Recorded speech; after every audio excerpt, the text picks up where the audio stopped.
Jacó, Filho de Deus, de quem é a obra? Machado de Assis. Tempo literário. República. Tempo literário. Primeiro reinado. Tempo literário. Realismo. Ó a pergunta. Tempo literário. Se eu falar pra você tempo histórico, é uma coisa. Se eu falar pra você tempo literário, é outra coisa. Você não pode se esquecer da nossa reguinha. Eu faço essa reguinha toda semana lá na lousa pra vocês. Quem quiser, eu posso mandar depois isso daqui. Por favor. Manda todo. Só se vocês não acharem.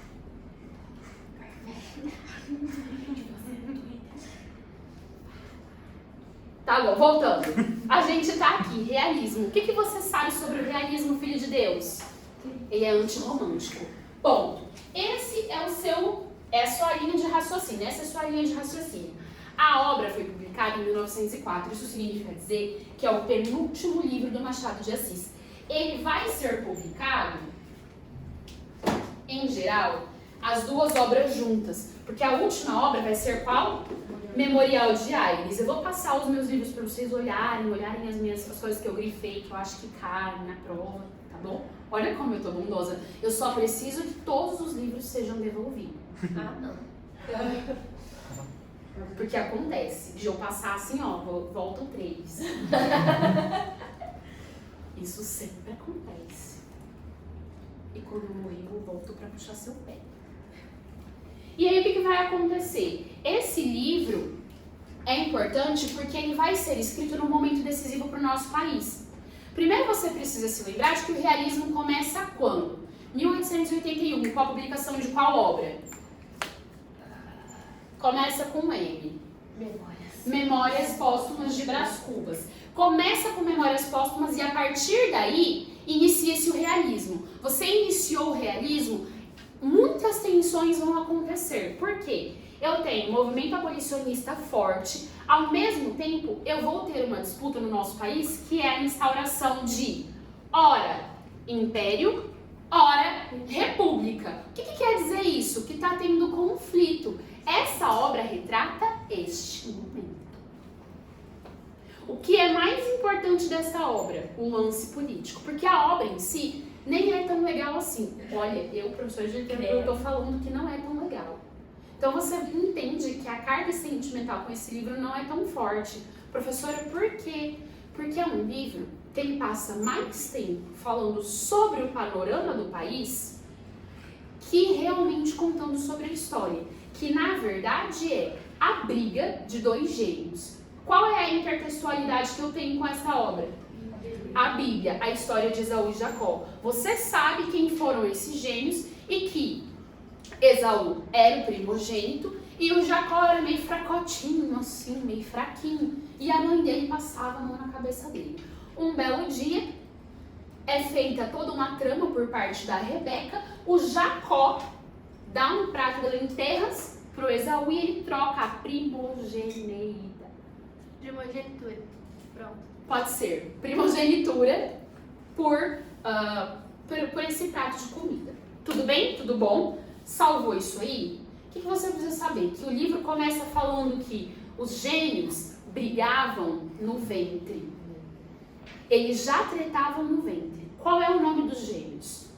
Pedro e Paulo.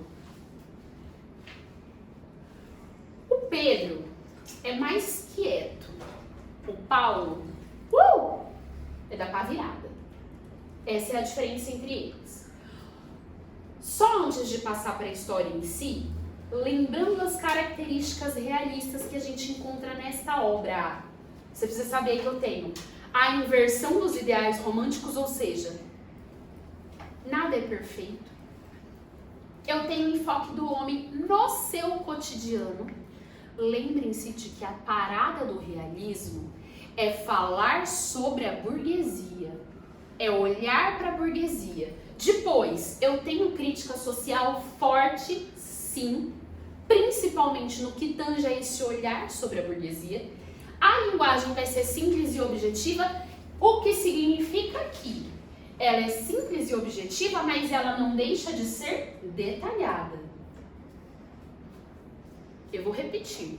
A linguagem é simples e objetiva, mas ela não deixa de ser detalhada. Qual é a maior característica do realismo? É o detalhamento. E aí eu entro nessa obra que vai contar exatamente como funcionam esses dois. A obra como um todo vai contar que a gente tem esse panorama do Brasil República e, além de tudo, é um livro que ele é feito por um artifício. O que é um artifício? O Machado de Assis fala que ele não é o autor da obra. Que o autor da obra é quem? O conselheiro Aires. Ele é só um editor. É claro que isso é um recurso literário, tá? É nada mais, nada menos que um recurso literário, um joguinho aí feito pelo Machado de Assis. Então, o Aires é ficcional. Logo, eu tenho uma estratégia narrativa. Tá bem? Então tá bom. Apesar de ser um livro contado, narrado por um camarada que teoricamente, né, deveria escrever em primeira pessoa, ele está na história, a obra é narrada em terceira pessoa. Então o Aires fala de si na terceira pessoa, quase como se eu chegasse aqui e começasse a falar da professora Camila para você na terceira pessoa, o que é muito estranho, mas é assim que ele narra a história. Ele fala de si na terceira pessoa e ele fala, inclusive, ó, esse Aires que aí aparece conserva ainda agora algumas virtudes daquele tempo e quase nenhum vício. Olha como ele fala bem dele mesmo, né? Não, ele não vai se depor contra si, na verdade. Não me demoro em descrever. Então ele vai falar aí sobre essas características. No enredo da obra, oi bebê. Teve uma aula que você usou um termo para designar quando o interlocutor conversa com o leitor. É a quebra da quarta parede. Qual que é o nome daquilo? Quebra da quarta parede. O que é a quebra da quarta parede? É o momento em que o autor fala com o leitor, tá bom? Isso é um recurso do Machado de Assis. É a primeira vez que isso acontece na literatura brasileira. Por isso esse cara fica tão importante. O que você precisa se lembrar? Que a história é mais ou menos assim, vou tentar contar rapidinho. A Natividade quer muito que os filhos, Pedro e Paulo, sejam brothers. Real oficial, porque irmãos eles já são. Mas o que acontece? Ela não consegue fazer isso, então ela vai apelar para todos os pontos. E aí, em determinado momento da narrativa, ela sobe o morro para quê? Para pedir a intervenção de uma cabocla. Ponto. Pausa. O nome da obra é o quê? Esaú e Jacó é um termo bíblico. A igreja acredita em outras coisas que não a Bíblia? Então ele está fazendo uma crítica à fé cristã dessa mulher, que vai aí com essa benzedeira, com essa cabocla, que vai fazer aí uma previsão do futuro. Ok? Então a gente tem uma crítica muito forte. Quando eles estão descendo, ela conhece um mendigo e ela dá um donativo para esse mendigo. Salvou? Isso na sua ideia? Eu vou voltar a falar dele em outro momento. Nada dá certo. Ela pede ajuda para o conselheiro Aires. O conselheiro Aires tem uma quedinha pela Natividade, que é a mãe dos dois. Não rola. A irmã dela queria ficar com ele, a Piedade. Também não rola. Então, no final das contas, o conselheiro Aires fica solteiro mesmo, tá? Não ganha com ninguém. Eles só vão ter trégua em 2 momentos. Os irmãos só têm trégua em 2 momentos. Primeira trégua, quando a mãe morre. E aí eles se compadecem um do outro. Segundo momento, quando a garota pela qual eles são apaixonados, a Flora, morre. De que ela morre? Doença. Como é que a gente fica sabendo da morte da Flora? Porque ela vai passar um tempo na casa de uma parenta, e aí o Nóbrega, que é vizinho dela, quem é o Nóbrega? O cara que era mendigo no início da obra. Ele pega o dinheiro que ele ganhou, ele investe, ele consegue ficar rico e ele pede a Flora em casamento. E ela fala que não quer. Quando ela diz que não quer, ele percebe que ela tá meio doente. Dito e feito, passam-se uns dias e ela morre. Ponto, é o que acontece. Exatamente assim. É uma obra seca. Ela não tem envergadura nesse sentido de te amarrar, de te prender. Por isso que eu falei que é um dos textos que eu menos gosto do Machado de Assis. O que você precisa saber? O Pedro é mais dissimulado. O Paulo é agressivo. O Pedro é conservador, enquanto que o Paulo é agitadão. O Pedro é monarquista e o Paulo é republicano. Pausa aqui. Ele só fala desses gêmeos porque ele quer fazer a personificação da monarquia e da república. Esse é o objetivo do Machado de Assis. Você não pode esquecer que o Machado de Assis é um grande cronista. Ele escrevia para o jornal nessa época. Então isso está muito latente nele. Os dois... O Pedro é médico, o Paulo é advogado, e os dois, em determinado momento da obra, no fim da obra, vão ser eleitos deputados, mas eles vão ser de partidos contrários. Ok? Então eles permanecem aí com esta guerrinha. O que eu preciso falar para vocês? Que trata-se de um romance político. Sabendo que é um romance político, eu tenho um episódio que é o mais importante. Quem pegou o livro já viu que aí tem um negocinho laranjado marcado. É o que você precisa ler da obra. É só isso que você precisa ler da obra. O episódio da tabuleta. O que é o episódio da tabuleta? O dono da confeitaria, na qual o conselheiro Aires está e que ele frequenta, não sabe como é que ele vai renomear a confeitaria. Se ele vai renomear de Confeitaria do Império ou Confeitaria da República. E ele fica nesse impasse. Ele pede ajuda para o Aires, ele pede um conselho, ninguém sabe o que fazer. Eis que ele manda fazer Confeitaria do Império.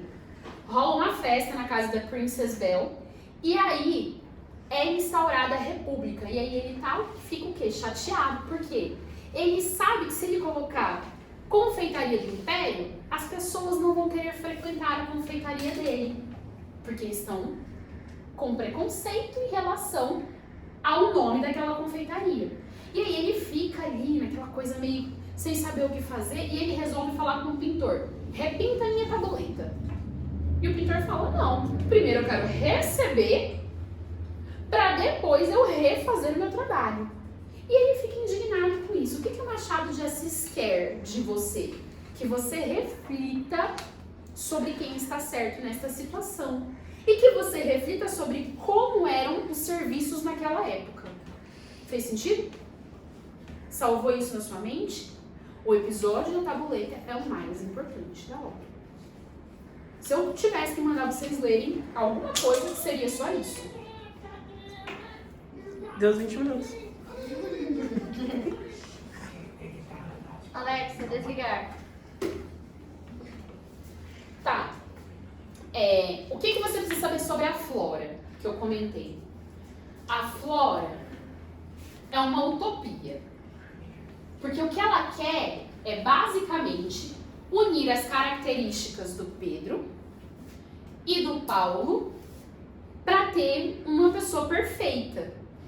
Existe a perfeição. Além de mim? Não, mentira. Não existe. Não existe a perfeição. Ficou claro? Por isso, a Flora é um símbolo. Ela vai representar essa utopia. Eu coloquei aqui uma palavra para vocês que é a perplexidade. Ela não pode ficar só com o Pedro e nem só com o Paulo. Tudo bem? Obra intertextual. O que você vai encontrar na obra de intertextualidade e polifonia, que são as várias vozes do texto? O mito de Ésquilo, a Bíblia Sagrada, música e poesia sertaneja. Sim, tem